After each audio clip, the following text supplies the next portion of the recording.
Geceden sabaha bütün şehir çıplak ayaklarımla dolaştım yine. Önde ben, arkamda ise yalnızlık. Yoruldu bedenim karanlığın dört mevsiminde. Bir an tökezleyip düşmüşüm Azrail'in önüne. Bedenim kan revan içindeyken, her bir hücreme ölüm korkusu işlemişken, yine de vazgeçmedim senden.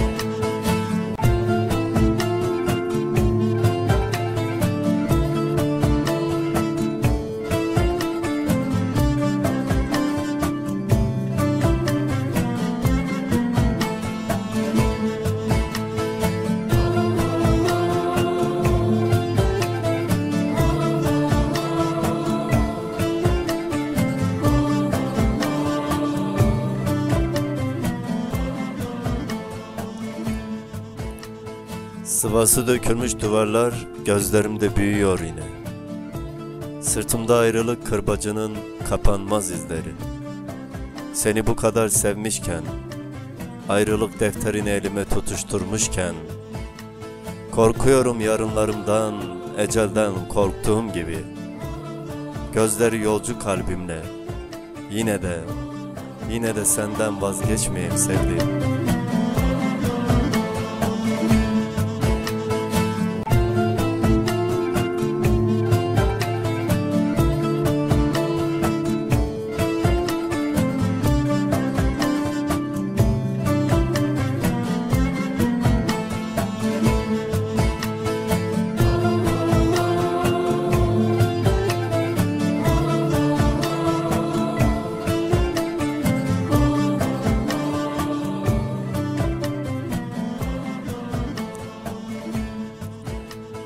Susuz kaldım, çöllerin serabına koştum.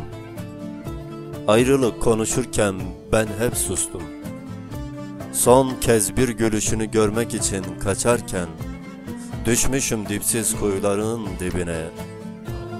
Işığa hasret gözlerimde, gözlerinin hasreti varken, mülteci yüreğimle bir daha kulağına fısıldıyorum. Yine de vazgeçmiyorum senden.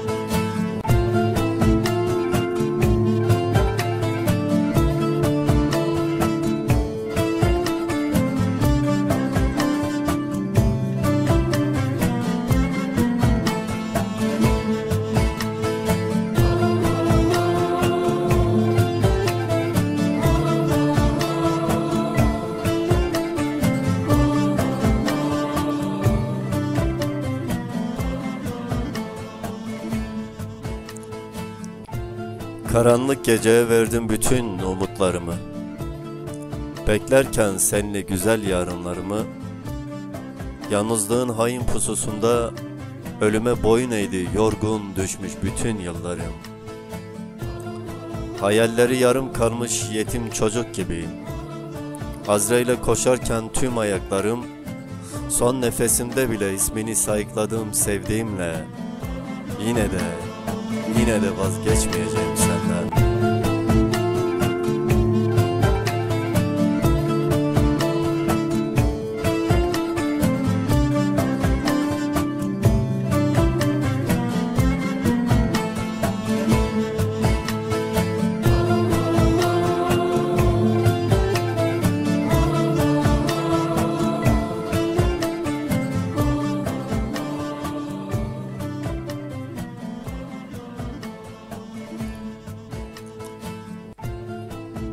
Küçük bir çocuğun doğası gibi masumluğunu sundum sana aşkım. Ama sen imkansız bir aşk deyip sustun. Oysa sana dair ne düşüncelerim vardı benim. Asla kırgın değilim sana. Özgürdün, hürdün elbet. Güneşte yaşamak var iken karanlıklara boğulmayı göze alamazdın sen.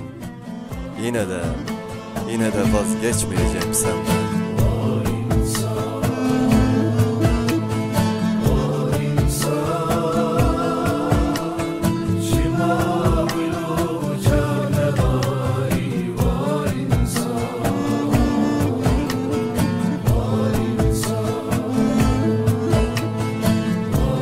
insan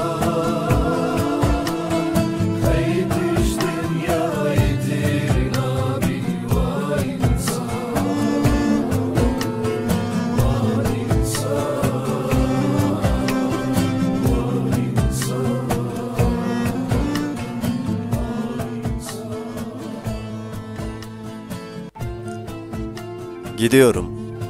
Aynalara ağlamakla suretimi bırakıp masum çocukların dualarına gidiyorum.